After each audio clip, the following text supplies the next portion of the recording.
सुफलां मलयज शीतलां सस्यश्यामलां वन्दे मातरम् सुजलां सुफलां मलयज शीतलां सस्यश्यामलां वन्दे मातरम्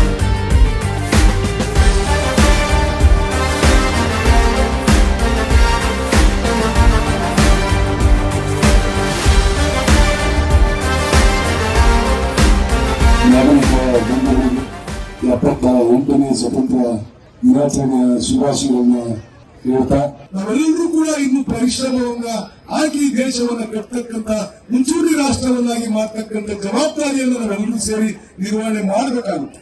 ನಮ್ಮ ಏನು ಪೂರ್ವಿಕರು ನಮಗೆ ಕೊಟ್ಟಿರ್ತಕ್ಕಂಥ ಸ್ವತಂತ್ರವನ್ನ ನಾವು ಸರಿಯಾದ ದಿಕ್ಕಿನಲ್ಲಿ ತೆಗೆದುಕೊಂಡು ಹೋಗ್ತಕ್ಕಂಥ ಕೆಲಸವನ್ನ ಮಾಡ್ತಕ್ಕಂಥದ್ದು ಪ್ರತಿಯೊಬ್ಬ ನಾಗರಿಕರ ಕರ್ತವ್ಯ ಮತ್ತು ಒಕ್ಕೂಟ ಹೇಳ್ಬಿಟ್ಟು ನಾವೆಲ್ಲರೂ ಕೂಡ ಭಾವಿಸಬೇಕಾಗುತ್ತೆ. ಆ ನಿಟ್ಟಿನಲ್ಲಿ ನಾವೆಲ್ಲ ಪ್ರಯತ್ನಗಳನ್ನ ಮಾಡಬೇಕಾಗುತ್ತೆ. ಸ್ವತಂತ್ರ ಪೂರ್ವದಲ್ಲಿ ನಮ್ಮ ಜನಸಂಖ್ಯೆ ಇದ್ದು 32.5 ಕೋಟಿ ಲಕ್ಷ ಕೋಟಿ ಇದ್ದಿದ್ದಂಥದ್ದು. ಇವತ್ತು 145 ಕೋಟಿ ಜನಸಂಖ್ಯೆಯನ್ನು ನಾವು ಈ ದೇಶ ಹೊಂದಿರತಕ್ಕಂಥದ್ದು. ಪ್ರಪಂಚದಲ್ಲಿ ಮೊದಲನೇ ಸ್ಥಾನದಲ್ಲಿ ಇರ್ತಕ್ಕಂಥದ್ದು ಇವತ್ತು ಇಂಡಿಯಾ. ಮಾನವ ಸಂಪನ್ಮೂಲಗಳನ್ನ ಸರಿಯಾದ ದಿಕ್ಕಿನಲ್ಲಿ ತೆಗೆದುಕೊಂಡು ಹೋಗ್ತಕ್ಕಂಥ ಉಪಯೋಗಿಸ್ಕೊಳ್ತಕ್ಕಂಥ ಕೆಲಸವನ್ನ ಸರ್ಕಾರ, ಯಾವುದೇ ಸರ್ಕಾರ ಇರ್ಬೋದು, ಸರ್ಕಾರಗಳು ಮಾಡ್ತಕ್ಕಂಥ ಕೆಲಸವನ್ನ ಮಾಡಬೇಕಾಗುತ್ತೆ. ಯಥೇಚ್ಛವಾಗಿರ್ತಕ್ಕಂಥ ಮಾನವ ಸಂಪತ್ತು ಇವತ್ತಿದೆ. ಪ್ರಪಂಚದ ಯಾವುದೇ ರಾಷ್ಟ್ರ ಬಂದರೂ ಕೂಡ ನಮ್ಮ ದೇಶದ ಯುವಕರು ಇವತ್ತು ಅಲ್ಲಿ ಉದ್ಯೋಗದಲ್ಲಿ ತೊಡಗಿಸಿರ್ತಕ್ಕಂಥದ್ದು ನಾವು ಕಾಣ್ತೀವಿ. ಆ ನಿಟ್ಟಿನಲ್ಲಿ ನಾವೆಲ್ಲರೂ ಕೂಡ 78ನೇ ಸ್ವತಂತ್ರ ದಿನಾಚರಣೆಯನ್ನು ಆಚರಣೆ ಮಾಡ್ತಾ ಇದ್ದೀವಿ.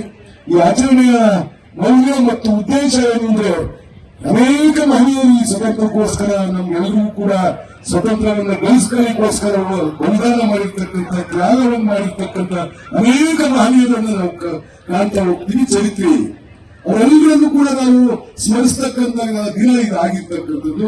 ಅವರ ಆತ್ಮವನ್ನ ಶಾಂತಿ ಸಿಗಲಿ ಅಂತ ಹೇಳ್ಬಿಟ್ಟು ನಾವೆಲ್ಲರೂ ಕೂಡ ಅವ್ರನ್ನ ಗಮನಿಸ್ಕೊಳ್ತಕ್ಕಂಥದ್ದು ನಮ್ಮೆಲ್ಲರ ಆದ್ಯ ಕರ್ತವ್ಯ ಆಗಿದೆ.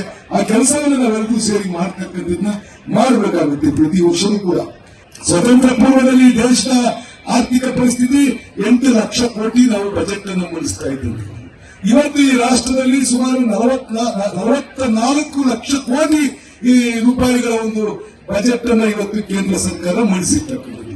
ಹಂಗಂದ್ರೆ ನಮ್ಮ ದೇಶ ಎಷ್ಟು ಪ್ರಗತಿಯನ್ನ ಕಾಣ್ತಾ ಇದೆ ಅಂತಕ್ಕಂಥದ್ದನ್ನ ನಾವೆಲ್ಲರೂ ಕೂಡ ಗಮನಿಸಬೇಕಾಗುತ್ತೆ. ಇನ್ನು ಪ್ರಗತಿಯನ್ನ ನಾವೆಲ್ಲರೂ ಕೂಡ ಹೊಂದಬೇಕಾಗುತ್ತೆ.